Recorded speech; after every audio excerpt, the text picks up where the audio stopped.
Sean bienvenidos a quienes se están integrando y a quienes se quedaron aún aquí.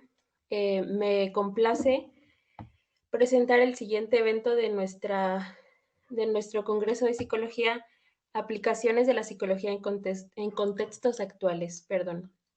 La siguiente ponente nos presentará el tema de neuropsicología clínica y es la licenciada Alexis Chapa Armenta. Me voy a permitir leer un poco de su currículum. Ella es licenciada en Psicología por la Universidad de Monterrey, graduada del Máster de Neuropsicología Clínica de la Universidad Europea Miguel de Cervantes y fundadora de Atención y Capacitación del Centro Minpedia, directora de Atención y Capacitación, responsable del área de atención a personas con discapacidad intelectual y familiar. Y bueno, después de leer este currículum, le doy la bienvenida.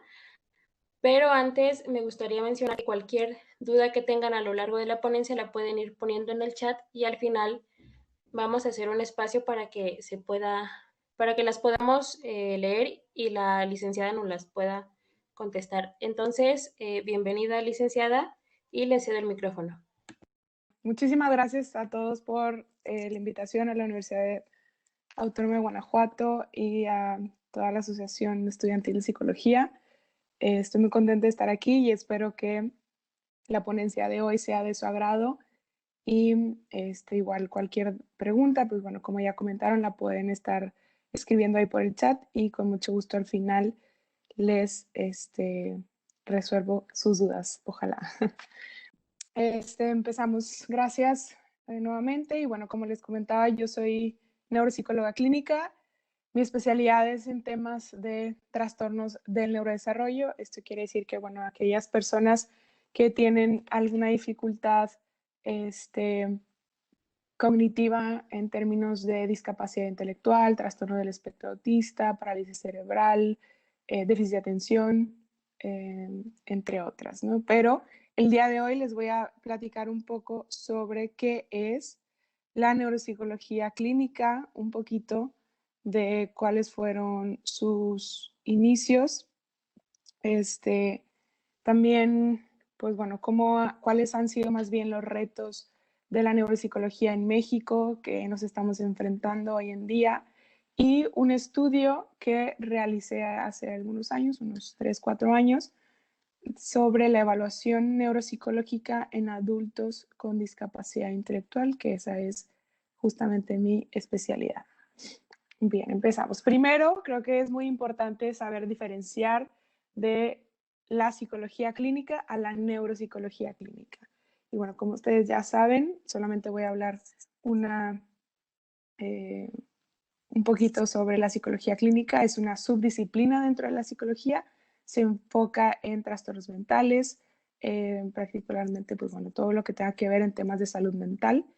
Hay evaluación, hay un diagnóstico clínico y también los psicólogos clínicos, pues bueno, se especializan en prevenir y también en intervenir en temas de psicoterapia, ¿no? Todo lo que tenga que ver trastornos de la personalidad, trastorno depresivo, bipolaridad,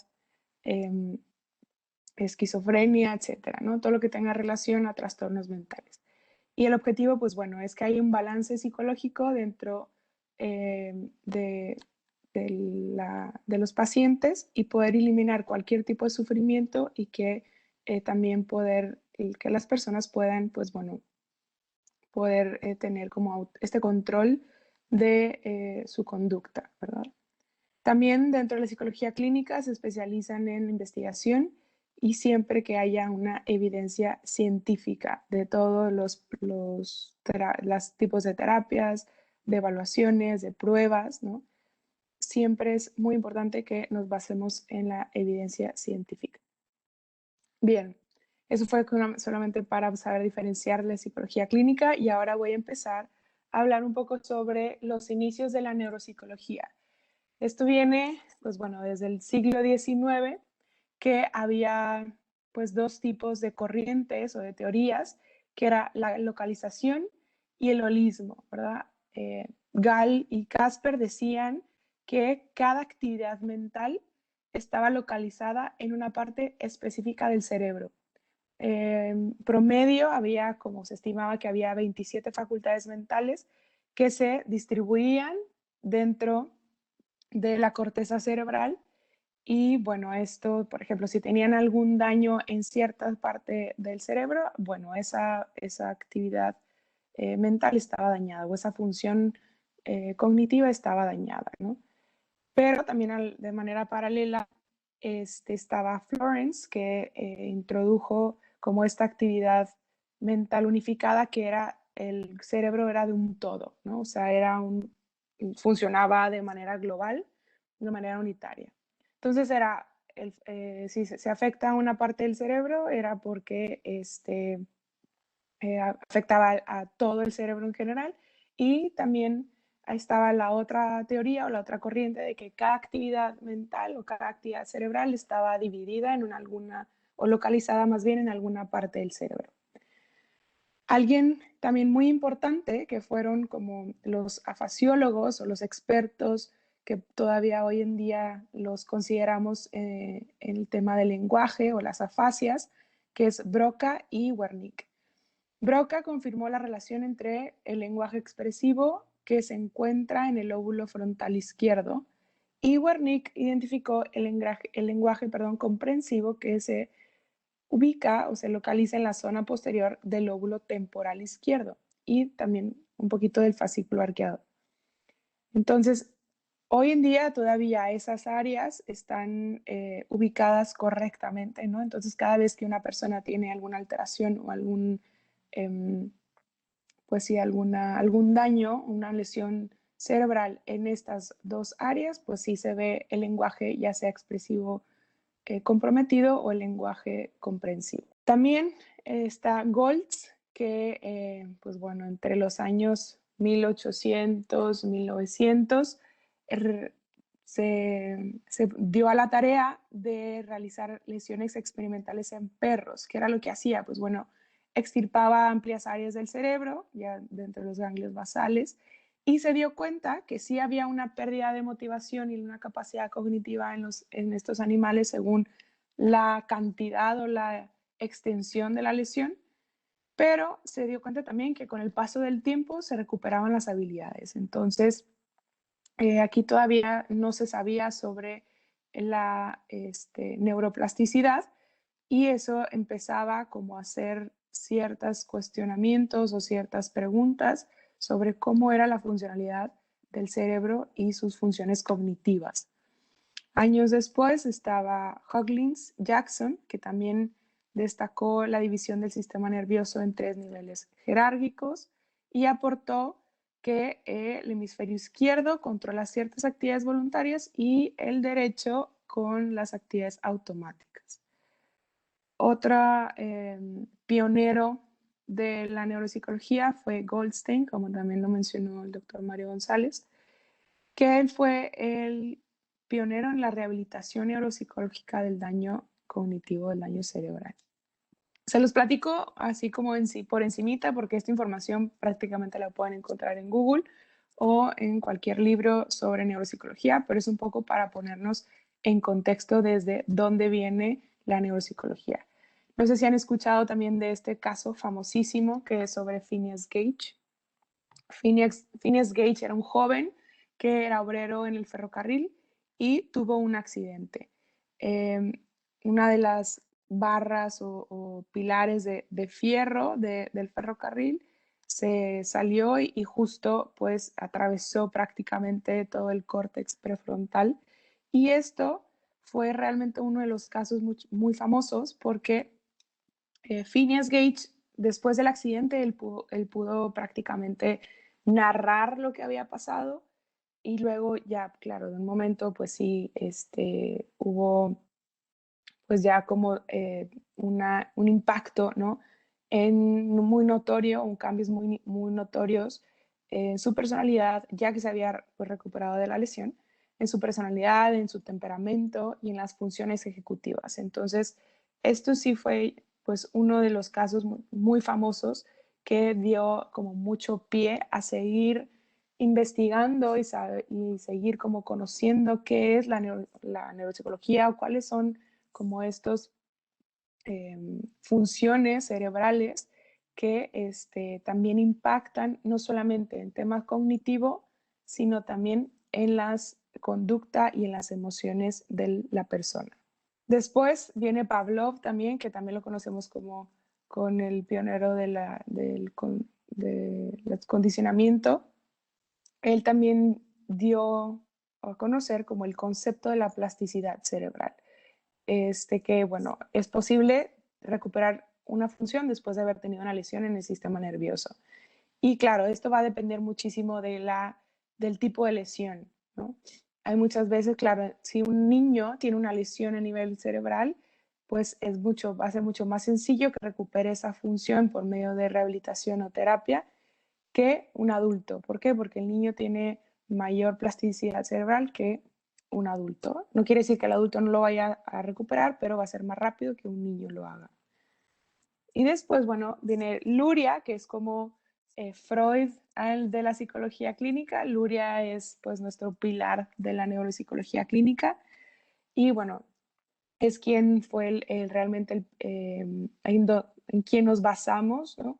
Él propuso 3 unidades cerebrales con sus funciones y localización anatómica. Esto es simplemente, como les comentaba, un poco de introducción y un poco de saber de historia sobre la neuropsicología clínica.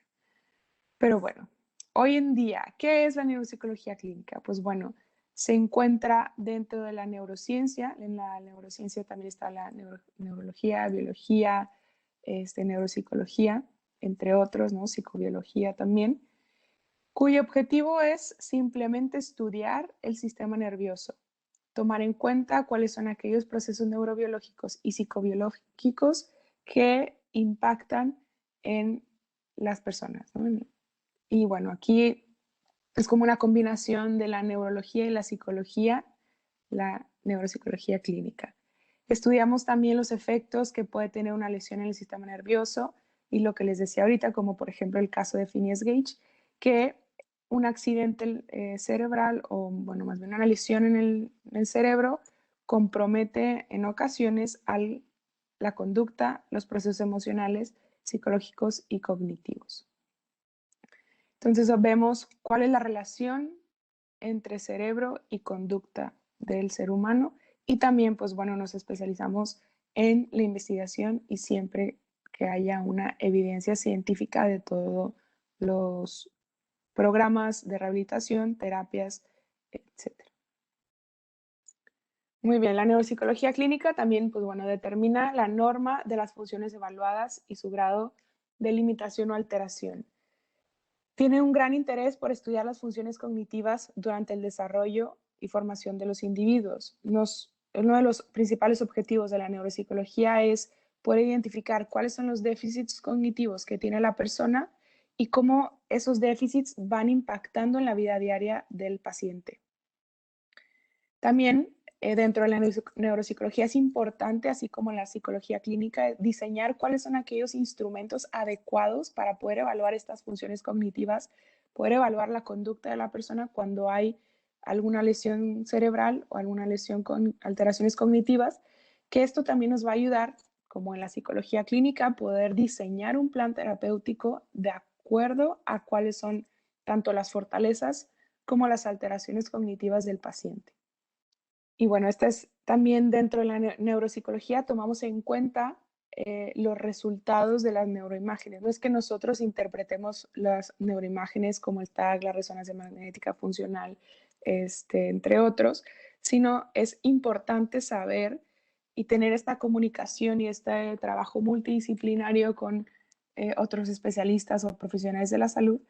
¿Por qué? Porque también estudiamos cuáles es la correlación entre estas imágenes cuando hay algún tipo de lesión y las pruebas que nosotros aplicamos a los pacientes que valoran los procesos cognitivos. Entonces, así como por ejemplo, el caso de Phineas Gage, si hubieran hecho en aquel entonces una neuroimagen, hubiera salido perfectamente cuáles son las áreas que fueron comprometidas y poder entender por qué hubo ese cambio en su personalidad, en su temperamento y en sus funciones ejecutivas.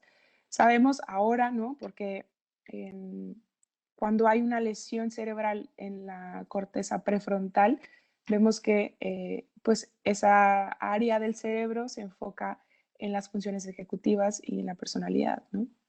Pero bueno, eso lo sabemos ahora, ya que hemos tenido un avance en la ciencia y un avance en estudios de la neuropsicología. Pero en aquel entonces, si se hubiera sabido, ¿verdad?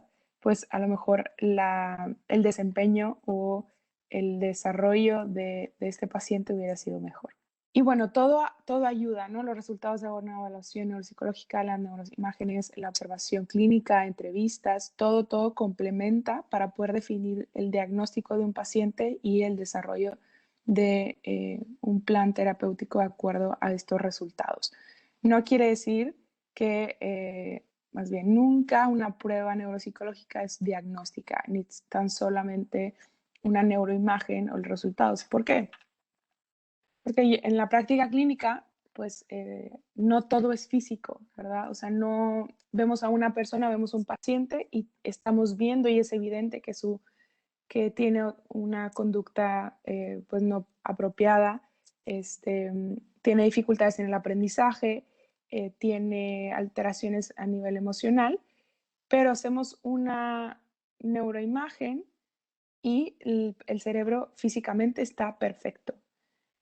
Entonces, muchas veces, no, pues es que está dentro de lo normal, pero estamos observando que el paciente tiene diferente tipo de conductas. Entonces, por eso es importante complementar y no solamente la neuroimagen es pues el, el mejor como medio o evaluación para un paciente cuando es dentro del paciente que aplica la neuropsicología, ni tampoco las pruebas neuropsicológicas son suficientes. Todo complementa y todo es parte para el desarrollo del diagnóstico y de la terapia del paciente. Estos son solamente algunos tipos de personas o de pacientes que atienden los neuropsicólogos clínicos. En lo personal, pues bueno, me especializo en trastornos del neurodesarrollo, discapacidad intelectual, pero también la neuropsicología toma parte en personas que tienen algún trastorno mental, como lo decía el doctor Mario González, también personas que han consumido algún tipo de sustancia, tipo de adicciones, parálisis cerebral, síndrome ejecutivo, algún tumor cerebral, ictus, enfermedad de Parkinson, demencias, esclerosis múltiple, todo, algunos de estos ejemplos. La neuropsicología también forma parte. ¿Por qué? Porque hay cambios a nivel cognitivo y hay alteraciones cognitivas cuando existe algún tipo de lesión en el cerebro. Y como lo decía en la ponencia, lo decían en la ponencia anterior, ciertas sustancias impactan en ciertos neurotransmisores, en el ganglio basales, en el sistema límbico, en los lóbulos, y entonces todo eso hace que la persona o el paciente tenga diferentes conductas y pues altere también ciertos procesos cognitivos. Entonces es fundamental poder trabajar de una manera multidisciplinaria, cada quien desde su especialidad y poder mejorar y favorecer el pronóstico del paciente. ¿Cómo se hace una evaluación neuropsicológica? Pues tal cual como la psicología clínica, hacemos una entrevista. Es importante conocer cuáles son los antecedentes de enfermedades dentro de la familia, conocer cuáles son pues si ha tenido, por ejemplo, durante los niños o en los adultos, es importante conocer cómo fue su desarrollo psicomotor, cómo fue su lenguaje, a cuántos años empezó a caminar, a hablar, también cómo es su conducta, si ha convulsionado en alguna ocasión, si está tomando algún tipo de medicamento, si ha tenido dificultades en el aprendizaje. Es importante conocer cómo se desenvuelve en diferentes contextos. También no solamente nos enfocamos en el tema cognitivo, sino también en lo social, cómo se desenvuelve la persona en diferentes contextos. Entonces es importante tomar en cuenta todo lo que conlleva del paciente para poder pues establecer ciertas hipótesis y observar durante la evaluación y aquí pues dentro de ya el proceso de evaluación aplicar ciertas pruebas de screening que no son pruebas pues más bien, estas pruebas de screening nos ayudan como a poder sondear, por así decirlo, cuando tenemos ciertas hipótesis sobre la conducta o los procesos cognitivos de ciertos pacientes y nos dan como una ayuda para saber si ahondamos más en ese campo o no. También poder utilizar aplicación de test estandarizados. Ahora ya en México contamos con pruebas neuropsicológicas que están baremadas tanto en niños como en adultos, porque anteriormente, pues bueno, como ustedes saben, tendíamos a compararnos con otros países y pues eso repercutía en que no siempre los resultados eran tan confiables, ¿no? Es importante también conocer cuál es el rendimiento intelectual y las conductas que manifiesta el paciente comparado con otras personas de su misma edad, cultura y sexo. Para poder determinar cuáles son las pruebas que vamos a utilizar, es importante hacer una muy buena entrevista y una buena historia clínica, porque no todas las pruebas neuropsicológicas aplican para todos los pacientes. Hay muchísimas pruebas, ¿no? Entonces es importante seleccionar ciertas pruebas o ciertos tests que van a ser parte de nuestra batería que vamos a aplicar durante la evaluación. Es importante, claro, que estos test pues, sean validados, sean confiables, sean estandarizados para poder identificar cuáles son aquellos cambios cognitivos que presentan los pacientes. Hay algunos autores o algunos especialistas que están como de acuerdo de usar solamente una batería para todos, ¿no? Pero aquí lo importante es conocer a tu paciente y saber cuáles son aquellas pruebas que vamos a elegir que van a ayudarnos a poder llegar a una conclusión, llegar a algún diagnóstico y por ende pues nos van a ayudar también a poder diseñar un plan de rehabilitación propia al paciente. Las pruebas diagnósticas deben ser efectivas y eficientes y pues esta eficiencia nos va a ayudar para poder hacer un plan de intervención posterior. Hay muchísimas baterías neuropsicológicas que nos ayudan a poder evaluar pues diversos procesos cognitivos. Sí es importante no solamente quedarnos con una prueba que evalúe, por ejemplo, atención o velocidad de procesamiento o funciones ejecutivas. Siempre es importante aplicar varias pruebas que evalúen lo mismo. ¿Por qué? Porque no sabemos si un día el paciente vino alterado, vino con sueño, vino con un nuevo medicamento y eso afecta o impacta en la conducta del paciente en ese momento. Entonces, es importante aplicar diversas test o pruebas que midan el mismo proceso cognitivo en diferentes días. Es importante considerar evaluar estos procesos cognitivos, obviamente la capacidad intelectual, ¿no? O muchas veces lo conocemos como el cociente intelectual, la capacidad de abstracción visual y abstracción verbal, la memoria visual, memoria verbal a corto y largo plazo, cuáles son las habilidades motoras, si el paciente está orientado, sabe quién es, sabe en dónde está, sabe el día, ¿no? La hora, qué estación estamos en el año, el mes, la atención, la comprensión, el lenguaje, habilidades visoespaciales o de visoconstrucción, funciones ejecutivas que aquí involucra, pues bueno, el planear, organizar, el control inhibitorio, toma de decisiones, también cualquier otro tipo de alteración a nivel cognitivo o a nivel cerebral, el cálculo, la lectura, la escritura, heminegligencia, velocidad de procesamiento, percepción visual, ¿no? Esos solamente son algunos de los procesos cognitivos, pero también la evaluación neuropsicológica se enfoca o se encarga de evaluar ciertos trastornos emocionales y comportamentales. Es importante tener una visión integral del paciente para poder saber si lo que tiene el paciente compete al área neuropsicológica o lo dirigimos al área psicológica o a un profesional de psicología clínica, ¿no? ¿Cuáles son algunos avances y retos de la neuropsicología, particularmente en México? En la segunda mitad del siglo XX, pues la neuropsicología empezó a surgir aquí en México. Se empezó con cierta investigación en neurociencias básicas, se empezó a atender niños particularmente y se crearon como esos institutos de salud.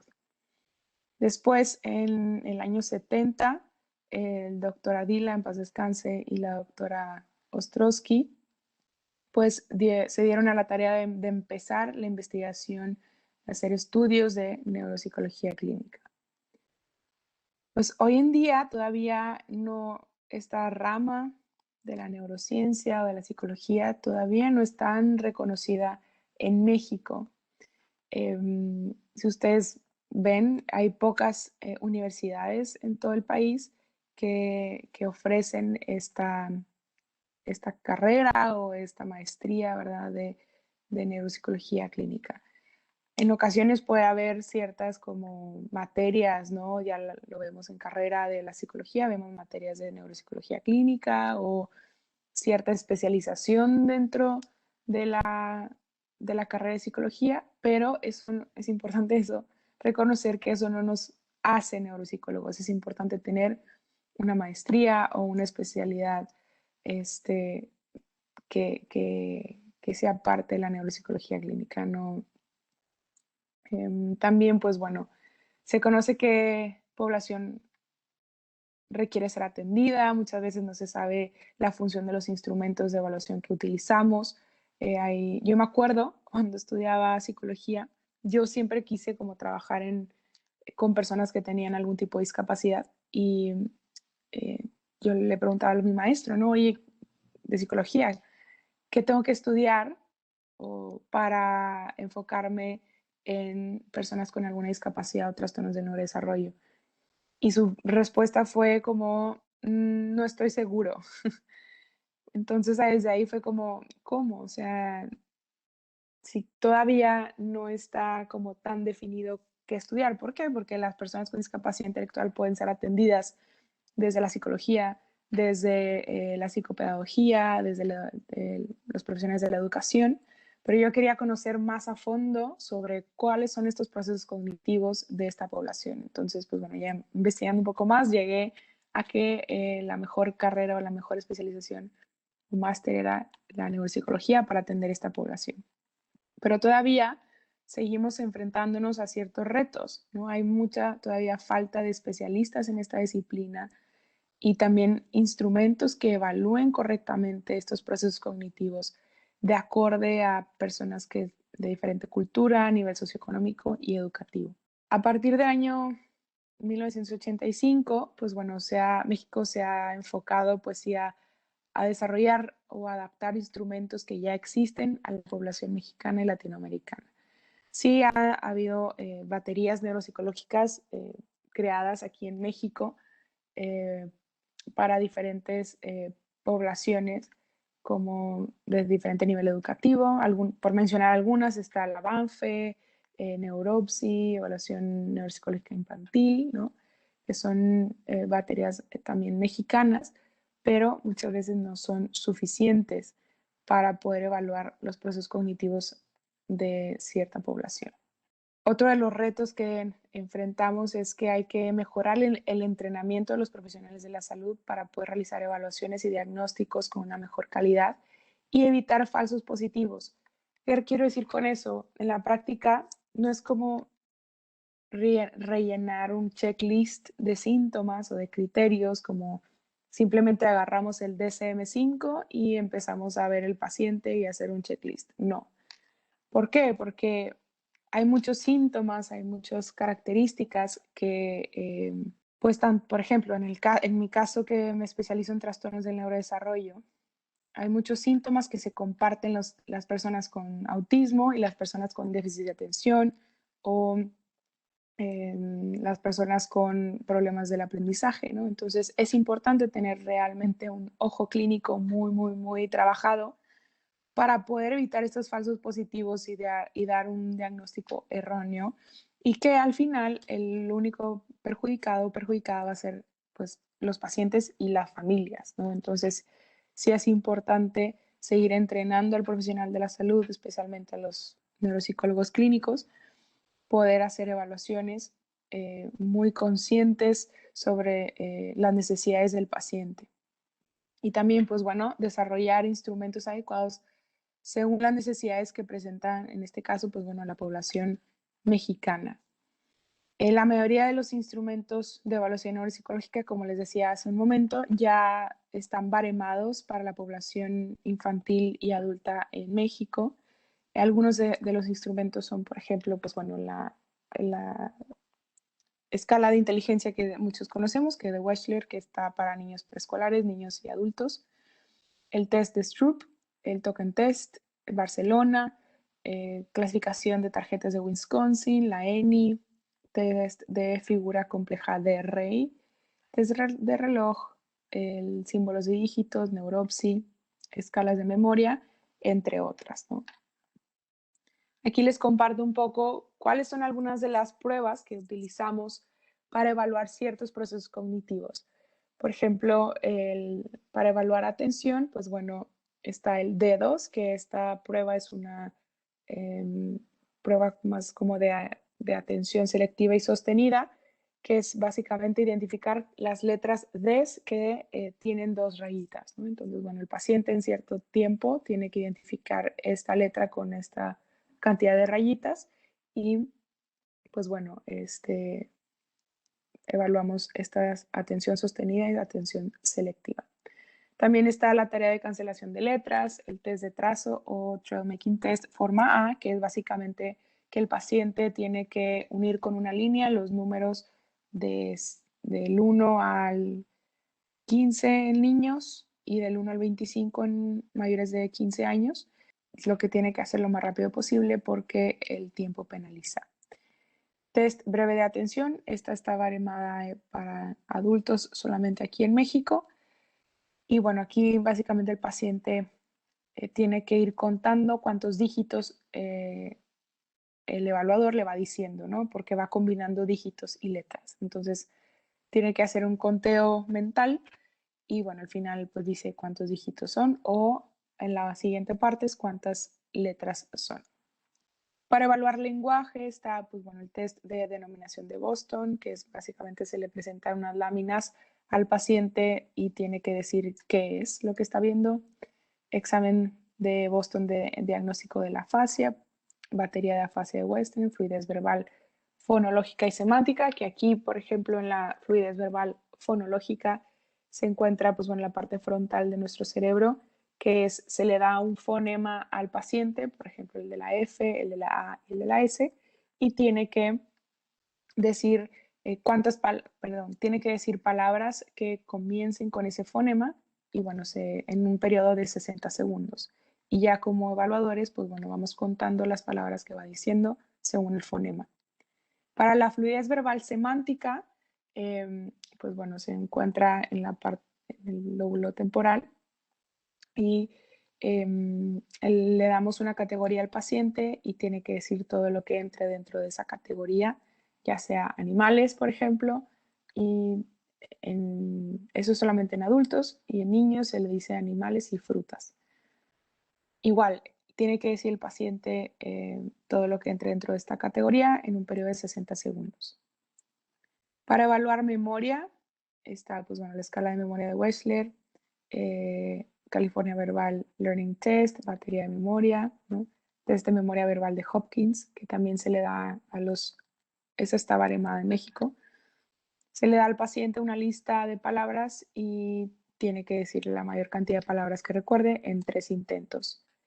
A lo largo de 25 minutos después, se le preguntan estas palabras al paciente y pues bueno, no sabe que se le van a preguntar, no se le dice y tenemos que pues bueno, contar las palabras que recuerde. Y aquí bueno, evaluamos memoria a corto plazo y a largo plazo.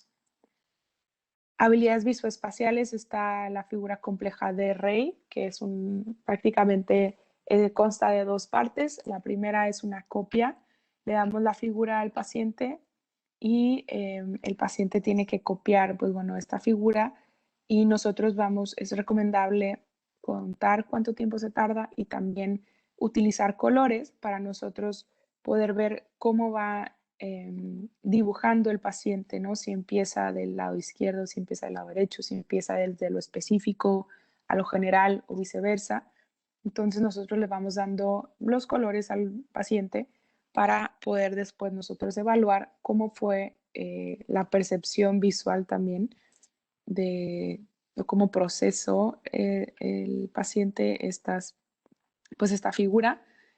Y ya que terminó, no se le dice que se le va a preguntar, pero bueno, pasan 3 minutos y entonces le pedimos al paciente que dibuje exactamente pues lo que dibujó hace un rato, de lo que se acuerde, ¿no? Igual, le vamos dando colores y vamos midiendo el tiempo para pues también nosotros poder observar cómo es su memoria visual.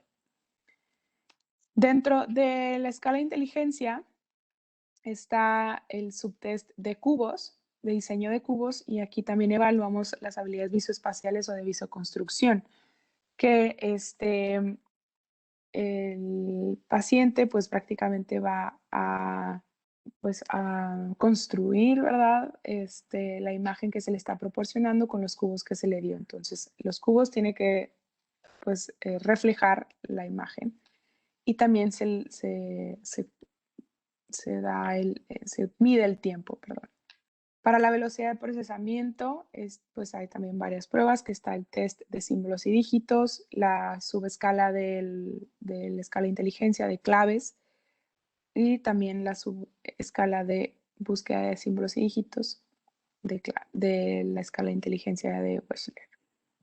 Vocabulario está el Peabody y el subtest de vocabulario de la escala de inteligencia. Cálculo hay más, pero bueno, está la más utilizada, está la subescala de aritmética de la escala de inteligencia. Seguimiento de instrucciones está el token test para niños. Y las funciones ejecutivas, pues está el test de Stroop, el trail making test de la forma B, que ahí el paciente tiene que alternar número y letra en orden eh, numérico y alfabético, por ejemplo, unir con una línea 1, A, 2, B, 3, C y así sucesivamente, que esto demanda pues una flexibilidad cognitiva del paciente. Y la prueba de clasificación de cartas de Wisconsin. Estas solamente son algunas de las pruebas que miden estos procesos cognitivos. Hay muchísimas más, pero son algunas de las que yo utilizo pues en mi evaluación neuropsicológica. Es importante, por ejemplo, en temas de inteligencia, me ha tocado que recibo, por ejemplo, reportes de evaluación de mis pacientes hechos por colegas o psicólogos clínicos, ¿verdad? Que solamente aplican el test de inteligencia y creen que con el test de inteligencia ya se evalúa todo, las funciones, cognitivas de los pacientes. Y no, por favor, no caigan en eso porque dejamos muchísimo de poder conocer realmente cuáles son los procesos cognitivos del paciente. Sí es importante, claro, aplicar estas escalas de inteligencia, pero no lo es todo. Aplicar solamente las escalas de inteligencia no es hacer una evaluación neuropsicológica. Esto sí es muy importante pues que lo tengan en mente. Siempre es importante complementar con otras pruebas que evalúen estos procesos cognitivos, porque el CI al final es un número y no tomamos en cuenta en su totalidad al paciente de cuáles son sus fortalezas cognitivas y también cuáles son aquellas áreas que hay que seguir trabajando en rehabilitación neuropsicológica. Hablando de este tema de rehabilitación neuropsicológica, pues bueno, el objetivo es mejorar cuáles son estas funciones cognitivas que han sido afectadas a consecuencia de algún daño cerebral o de algún trastorno que presenta el paciente. No solamente nos debiéramos enfocar en los procesos cognitivos como profesional, sino también en el desarrollo del paciente en el día a día, ¿no? Que para eso también era la rehabilitación. Buscamos que el paciente sea autónomo y sea pues autosuficiente, ¿no? En el día a día y no solamente en temas cognitivos. La intervención va más allá de los déficits cognitivos y también debemos de tomar en cuenta un poco las alteraciones emocionales y los trastornos de conducta. Y aquí es donde también insisto en que el trabajo multidisciplinario es muy importante, porque no, como neuropsicólogos no podemos abarcar todo y no debiéramos de abarcar todo, sino el trabajo en equipo va a ser de mucho más eh, beneficioso tanto para el paciente como para la familia. Algunos aspectos a tomar en cuenta es, pues bueno, claro, conocer cuál es la gravedad de la lesión, en dónde está ubicada la lesión, en dado caso de que exista, ya sea tomado en cuenta por los resultados de una neuroimagen, o conocer cuáles son algunas de las causas. No siempre hay causa, porque hay trastornos, pues bueno, por ejemplo, del neurodesarrollo, que no sabemos siempre la causa, sino simplemente pues genético o metabólico o simplemente no hay todavía una causa particular que desencadene la conducta o los procesos cognitivos de los pacientes. Nivel premórbido, ¿no? Conocer cómo estamos,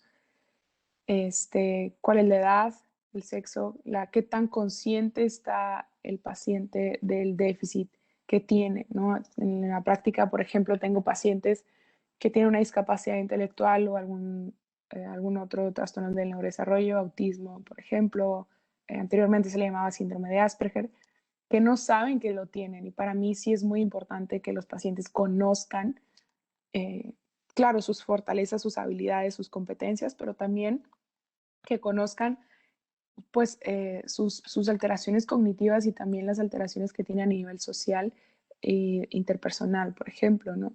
También es importante tomar en cuenta la lateralidad, si son zurdos o son diestros. En ocasiones no impacta mucho, pero en ocasiones sí. Por ejemplo, los zurdos, cierto porcentaje de su lenguaje se dice que está en el lado derecho, el hemisferio derecho.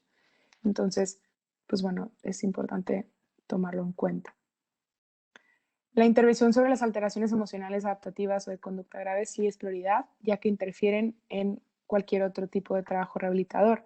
La evaluación de la autonomía en actividades básicas de la vida diaria inclina a que nosotros, como terapeutas, podamos adoptar una perspectiva ecológica. No sé si habían escuchado este concepto anteriormente.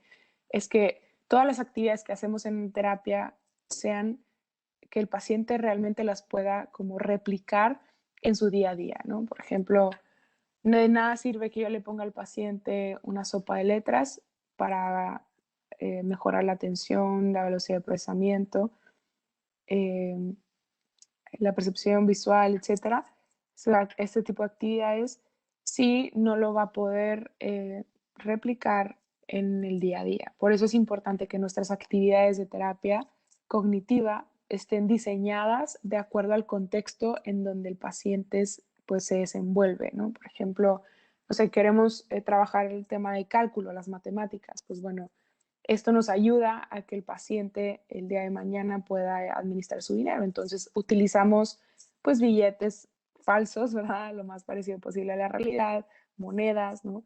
Practicamos el dar cambio, el contar, ¿no? Y eso estamos trabajando algún proceso cognitivo y también estamos trabajando pues que el día de mañana si va a ir al súper o a una tienda, pues pueda también el paciente replicar lo aprendido dentro de terapia. Eso es solamente un ejemplo de las muchas actividades ecológicas que utilizamos en la rehabilitación neuropsicológica.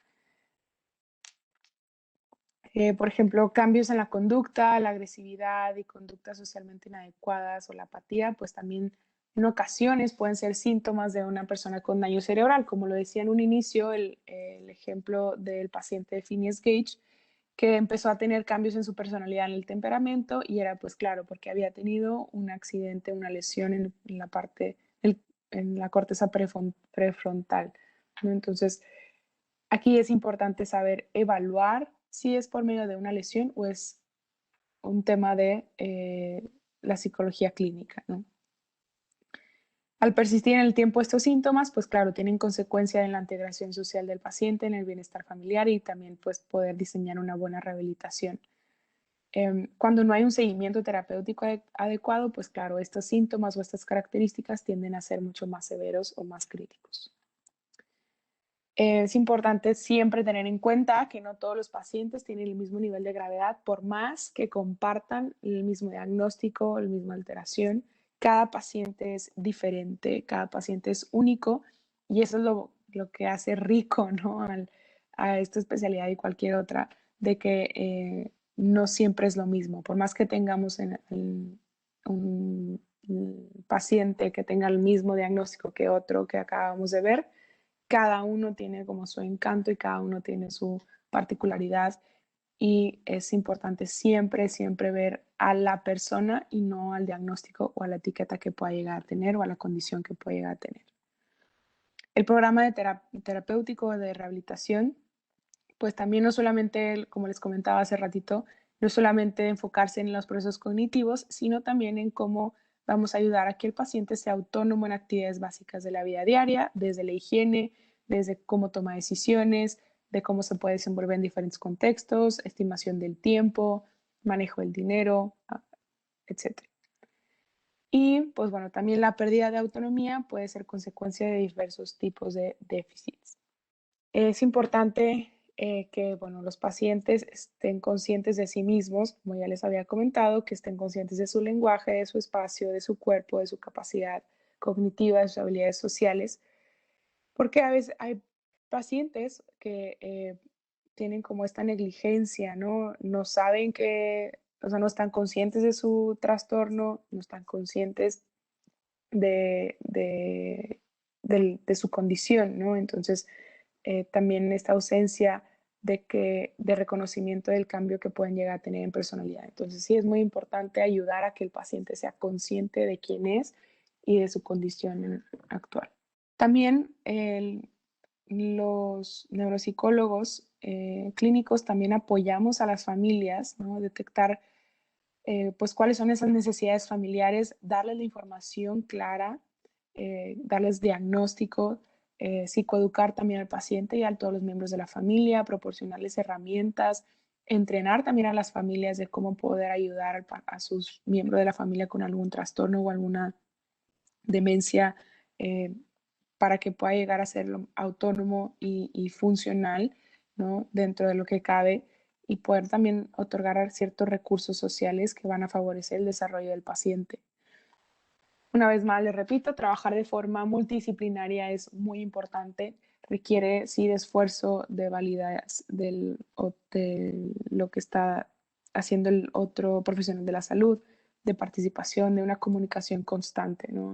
En lo personal, yo trabajo mucho con psiquiatras, con psicólogos clínicos, con algunos neurólogos y es importante poder comunicar los hallazgos que encontramos en la evaluación, en la terapia, porque a veces tuvo un cambio, por ejemplo, en el medicamento y eso repercutió en la terapia que yo le estaba dando, no fue, su desempeño no fue el mejor, pero a mí si no me lo comunican, pues, ¿cómo voy a saber, verdad? A menos que pregunte o esté como en esta constante indagación, ¿no? De qué cambios han tenido. También en este equipo multidisciplinario entran los profesores, los maestros, la escuela, porque ahí es donde los pacientes pues permanecen la mayor parte del tiempo, incluso también en los trabajos.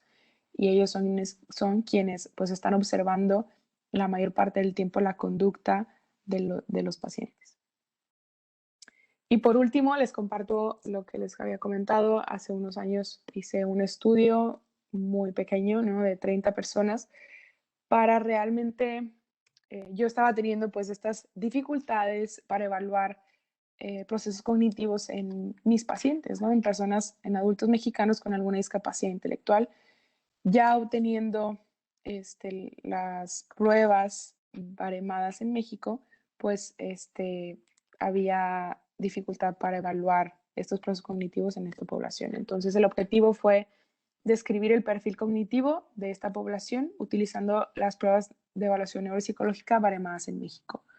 Hubo un grupo experimental que fue de 15 personas, que entre ellos estaban adultos con discapacidad intelectual, síndrome de Down y parálisis cerebral, que pues bueno, acudieron a mi centro para hacerse una evaluación neuropsicológica. Y también hubo un grupo control de adultos mayores de 18 años, perdón, que bueno, eran equiparables por edad y sexo. Y claro, se les dio un consentimiento informado, se les aplicó las pruebas y se descartaron aquellas personas que tenían algún trastorno psiquiátrico, trastornos de conducta, déficit de atención, específico del aprendizaje y de espectro autismo y trastorno del lenguaje.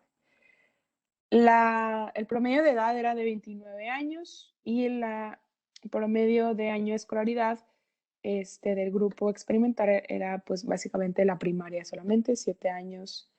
Y de los grupo control, pues bueno, ya una carrera, ¿no? Eran profesionales. Se les aplicó la escala de inteligencia de WISE y podemos ver, por ejemplo, que en el índice de la comprensión verbal un promedio del grupo control era de 100 más o menos y del grupo experimental era de 60. En el índice de razonamiento perceptual también en 100, 60 en el grupo experimental, índice de memoria de trabajo y es muy similar, ¿no? En el grupo control, los índices, en todos los índices, y en el grupo experimental está entre 45 la memoria de trabajo, 60 velocidad de procesamiento y el CI total, pues entre un 55, 60 más o menos. Entonces aquí podemos ver la diferencia de, pues bueno, evidentemente hay una discapacidad intelectual en el grupo experimental. Y también apliqué pruebas neuropsicológicas que ya estaban baremadas en México y podemos ver el percentil, les recuerdo de percentil promedio es de 25 a 75. Podemos ver que pues las personas con alguna discapacidad intelectual no alcanza el percentil, ¿no? La mayoría tiene 0, ¿sí? Si acaso en la memoria verbal inmediata y tardía puede haber un 15, 25 de percentil, pero la mayoría de las demás pruebas pues está debajo del promedio.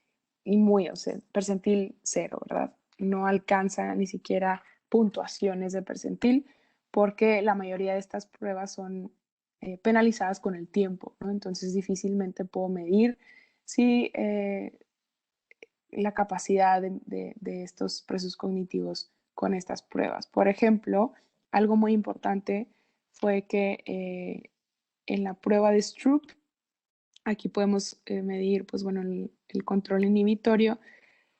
La interferencia es lo que más importa, ¿no? Y aquí vemos que está dentro del promedio, tiene prácticamente un 30-35, pero no mide lo que tiene que medir, ¿no? ¿Por qué? Porque esta prueba de Stroop se divide en 3 partes. Primero, la lectura de palabras, que ahí vemos que tiene un percentil 0. Después, el reconocimiento de colores, también percentil 0. Y luego, decir, por ejemplo, rojo, azul y verde. Y si la palabra dice rojo, pero la tinta está en azul, pues bueno, tiene que el paciente decir el color de la palabra, ¿no?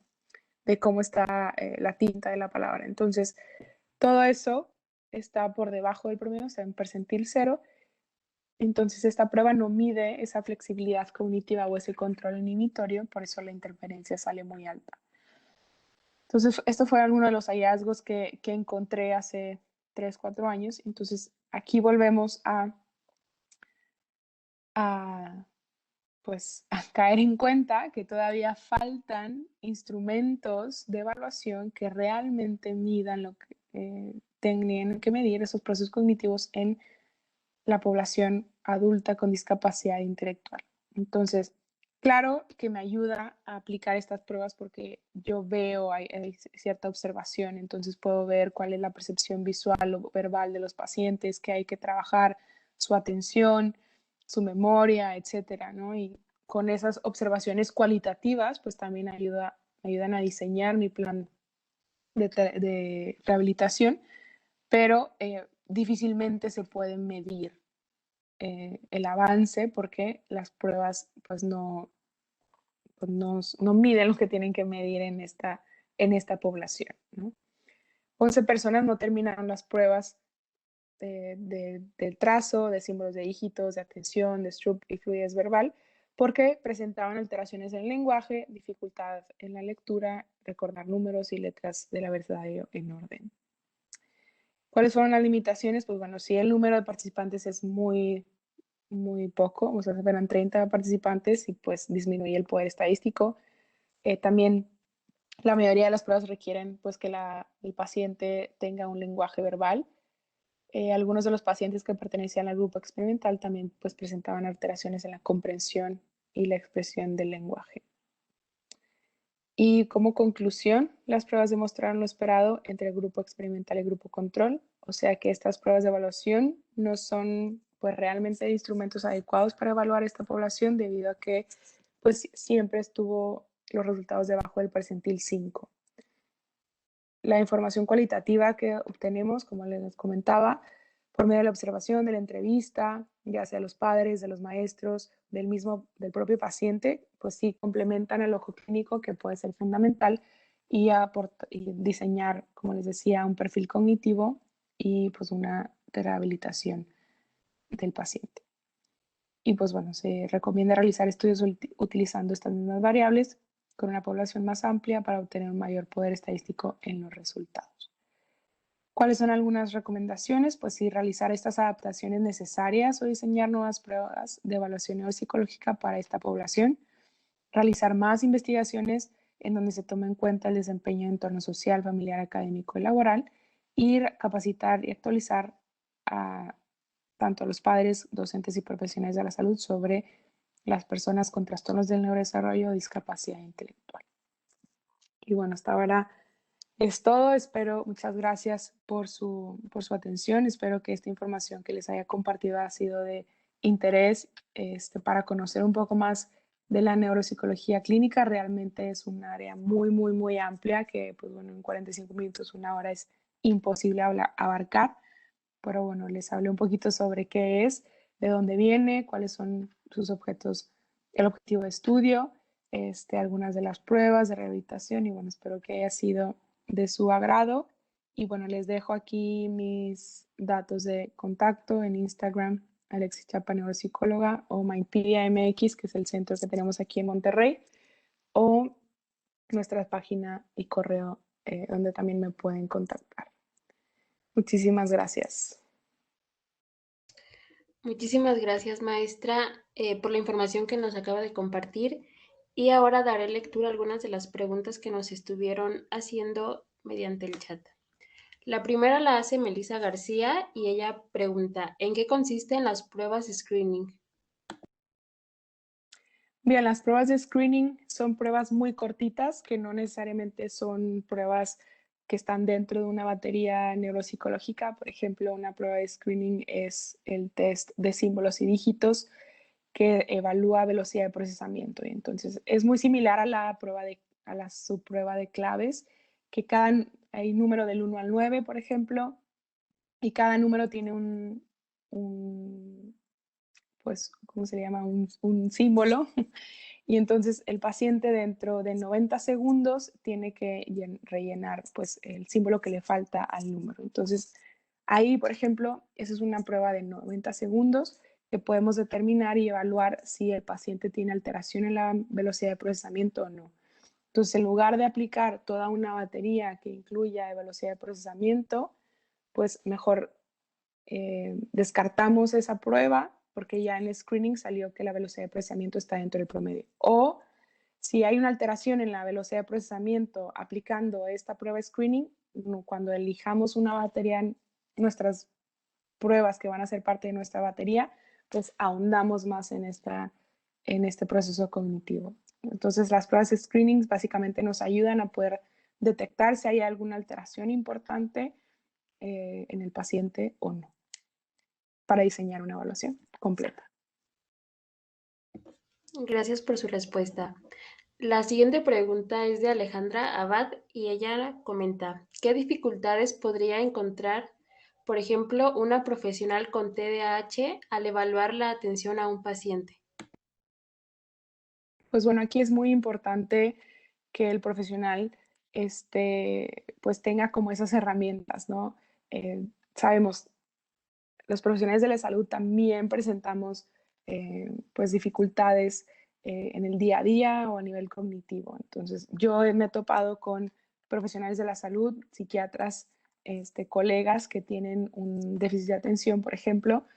Entonces, pues simplemente él debe de tener como estas herramientas que le utilicen a ser más organizado, a poner más atención, a tener una agenda, pues esas herramientas que le van a permitir focalizar su atención a las necesidades del paciente. No quiere decir que no se pueda, al contrario, pues debe del profesional de la salud estar consciente también de cuáles son aquellas dificultades que tiene propias de a lo mejor de la condición que presenta, pero debe estar pues controlado de alguna forma o tener las herramientas necesarias pues para no sea como afectar al paciente, ¿no? Ya es muy importante que cuando a lo mejor el profesional de la salud ya está interfiriendo muchísimo su condición y no está tampoco en un plan a lo mejor terapéutico o farmacológico y ya está teniendo como muchísimos errores o muchísimas pues, eh, defectos, por así decirlo, en su terapia o en su evaluación, pues bueno, ahí ya es importante acudir a otro profesional de la salud o referir al paciente. Muchas gracias. La siguiente pregunta la hace Harry Leo Franz y él pregunta, ¿qué ventajas tiene una evaluación inicial con un neuropsicólogo en comparación con un médico, un neurólogo o un psiquiatra? A ver, otra vez, ¿qué ventajas tiene una evaluación inicial? Con un neuropsicólogo en comparación con un médico, un neurólogo o un psiquiatra. Bien, digo, todas son útiles, ¿no?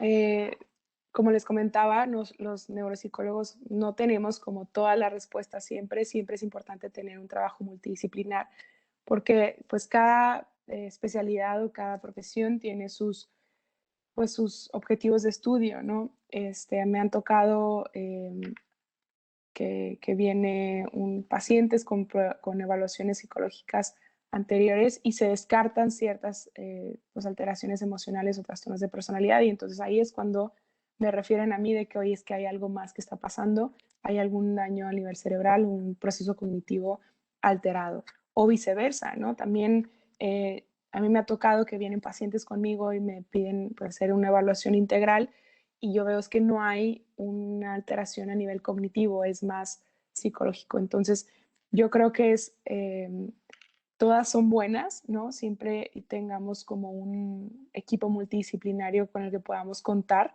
para poder, si no es de nuestra área, pues saber a quién referírselo y poder trabajar en conjunto en dado caso que haya alguna alteración cognitiva y alteraciones emocionales. Pero no es como quién es mejor o quién no es mejor, sino simplemente saber detectar cuando no está dentro de tu especialidad o dentro de tu área y poder referir a otro profesional de la salud al paciente, porque todo es para beneficio de él. La siguiente pregunta que nos hacen es sobre cómo es el proceso de rehabilitación neuropsicológica. Proceso de rehabilitación neuropsicológica, pues bueno, varía muchísimo. Este, Dependiendo del paciente, dependiendo de la gravedad y dependiendo también pues de la edad, ¿verdad? De cada uno de los pacientes. Es importante saber, pues bueno, conocer cuáles son los resultados de la evaluación neuropsicológica que se hizo y también ahí detectar o tener muy presente cuáles son las fortalezas que tiene el paciente. Muchas veces como profesionales de la salud o profesionales, ¿no? De la educación también, dejamos a un lado las fortalezas que tienen los pacientes y solamente nos enfocamos en lo que no puede hacer. Y no es correcto. Hay que también reconocer cuáles son aquellas fortalezas que tienen los pacientes, porque eso nos va a ayudar a desarrollar las áreas de oportunidad, ¿no? Entonces, bueno, primero es tener claro cuáles son aquellas fortalezas, cuáles son aquellas alteraciones cognitivas que tiene o alteraciones en autonomía en actividades básicas de la vida diaria y ahí poder diseñar un plan que aborde en lo personal. Por ejemplo, se los comparto, para mí es importante que los pacientes conozcan cuáles son sus fortalezas, sus alteraciones, que estén también conscientes de quiénes son. Y luego a la par, ya que el paciente está consciente de quién es, pues ahora sí trabajo los procesos cognitivos que se vieron afectados o alterados y sus relaciones interpersonales. Entonces, pues bueno, va va a depender de cuáles son los resultados de la evaluación, pero pues bueno, diseñar muy particularmente también, hacer objetivos, ¿no? A ver qué quiero trabajar. Quiero trabajar atención, quiero trabajar memoria, quiero trabajar funciones ejecutivas, ¿no? O sea, evaluar cuál proceso cognitivo es el que está más alterado que otro y poder de ahí pues basar a diseñar nuestros objetivos terapéuticos y también pues que tenga el paciente un buen desempeño en diferentes contextos sociales, que eso también es importante. Muchas gracias por contestar las preguntas que se hicieron. Por el día de hoy, pues serían todo el tiempo para esas preguntas y daríamos paso a la lectura de la constancia. Gracias por la invitación, gracias a Lisbeth, gracias a la Universidad de Guanajuato y pues bueno, a la Asociación de Estudiantes de Psicología. Espero que pues bueno, haya sido de utilidad la información que les compartí. Y cualquier duda, pregunta, realmente estoy a sus órdenes. Muchas gracias, maestra Alexis Chapa. Igual, muchas gracias por aceptar la invitación y por acompañarnos el día de hoy con esta plática tan interesante. De hecho, también ahí en los comentarios, pues habían puesto que ya se debería de abrir la maestría en neuropsicología dentro de la universidad, porque sí estaba viendo también que solamente creo que 3 o 4 universidades aquí en México tienen la maestría de neuropsicología. Sí, desgraciadamente, como les digo, es un reto en México grandísimo y bueno, hay que forzar o presionar a las universidades que abran también este campo y no tener la necesidad de ir a otros países a especializarnos en este tema, ¿no? Sí, y bueno, voy a dar lectura a la constancia que le vamos a entregar ya en un momento también para que usted la tenga. Gracias. Y dice, la Universidad de Guanajuato otorga la presente constancia a la maestra Alexis Chaparmenta por la ponencia titulada Neuropsicología Clínica en el marco del primer Congreso Virtual de Psicología de la Universidad de Guanajuato, aplicaciones de la psicología en contextos actuales. En Celaya, Guanajuato, a 18 de mayo del 2021, firma la doctora Silvia del Carmen Delgado, directora de la División de Ciencias de la Salud e Ingenierías, y el doctor Vicente Beltrán Campos, director del Departamento de Enfermería Clínica. Entonces ya más adelante igual le hago llegar la constancia. Muchísimas gracias por su ponencia. La verdad es que fue un tema muy interesante. Igual no habíamos conocido tan profundamente y creo que ya igual pues muchos se quedaron picados ahí. También pues les recordamos que pueden seguirla en sus redes sociales. Está en Instagram como neuropsicóloga Alexis Chapa, me parece. Al revés, Alexis Chapa, _neuropsicóloga. Y pues bueno, mi correo es alexis@mindpedia.mx y con mucho gusto, cualquier duda o pregunta, pues por ahí me pueden enviar y con gusto les respondo.